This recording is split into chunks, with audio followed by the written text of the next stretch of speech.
Hi you guys, so today I'm going to be doing my P4 shadowing experience that I did at the CVS pharmacy on Grant Road.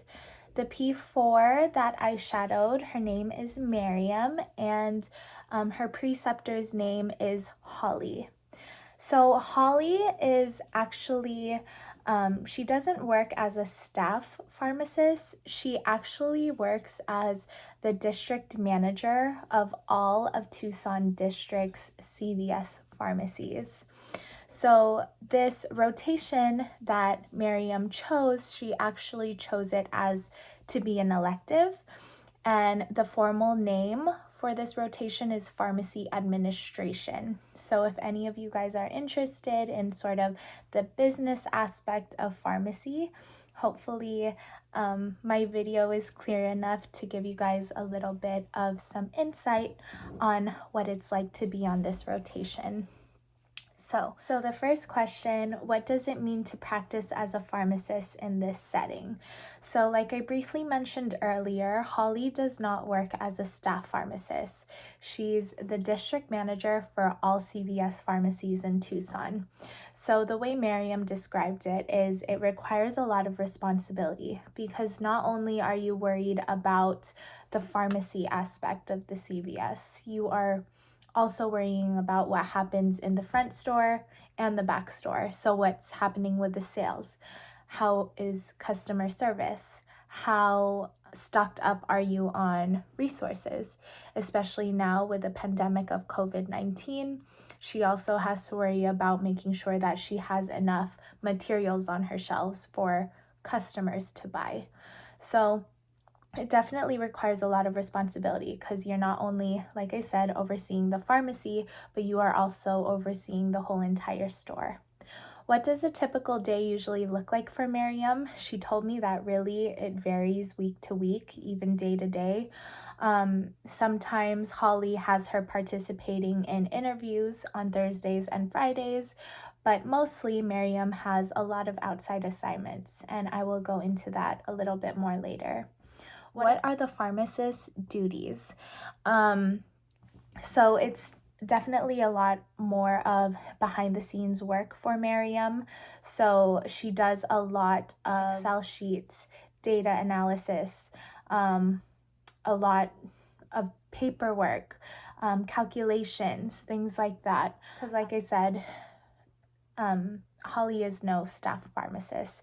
So she has Miriam doing a lot of that type of work, business type work.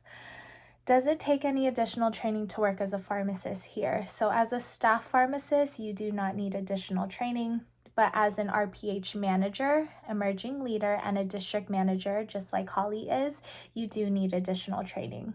During the short time that I was able to interact and speak with Holly, she did mention to me that her 4 years of pharmacy school definitely did not prepare her for the jobs and duties that she has now. So it took her some getting used to. So the next question is, what does Miriam do on rotation here? So she basically, her hours are regular hours, working hours 9 to 5. Briefly mentioned earlier, she does a lot of paperwork. Now, paperwork meaning not just sitting behind a computer and typing things up. She does a lot of data analysis and she does a lot of analysis type things so that Holly can get a better understanding of how her stores are doing. For example, one assignment that Holly made Miriam do is to basically investigate how her stores are doing. So what Miriam did is she drove to all of the CVS's around Tucson and she investigated how their front store staff was doing. Little things like if they greeted their customers, how well stocked are their shelves, if they're organized, how helpful they are to the customers' questions. Do they have toilet paper in the bathrooms? Things like that. Miriam was able to make comments and to report back to Holly so that Holly can make important decisions regarding that specific store. In addition to all the paperwork that she does in the back house pharmacy, she does a lot of outside assignments as well. I asked her if she would like to work here after graduation, and she had no problem with wanting to work as a staff pharmacist. But with being a district manager, she said she didn't know because that would take additional time and additional training.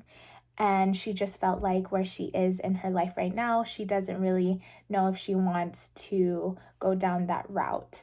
And she also mentioned how she sees Holly and how hardworking she is and just how great she is, how she's doing so many things, but also how it could be tiring and you could definitely become burnt out with the work that you do if you don't take good care of yourself. As for me, I definitely wouldn't mind doing this API rotation at the CVS pharmacy. I feel like getting to know the business side of what my career choice is would be really helpful for me. So whether or not I would be interested in this area of pharmacy as a career choice, as of right now, I would have to say no, just because, and this isn't the only reason, but just hearing the way that Miriam was explaining Holly's job, it was nothing that I would ever expect pharmacy to be. Like having to take care of stores, like that is a lot of responsibility and that is a lot of dedication and commitment. And I don't know, like even meeting Holly, it was definitely a little bit intimidating because it's like, wow, you do all these things.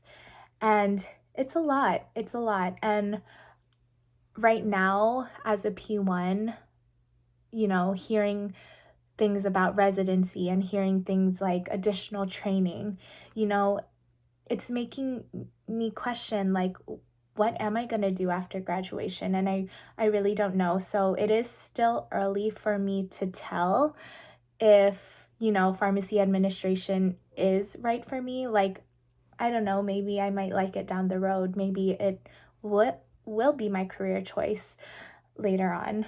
But as of right now, I am barely learning more drugs and pharmacy administration as of right now, I feel like I don't know enough. So that's why I wouldn't choose it to be my career choice right now. But like I said, you never know.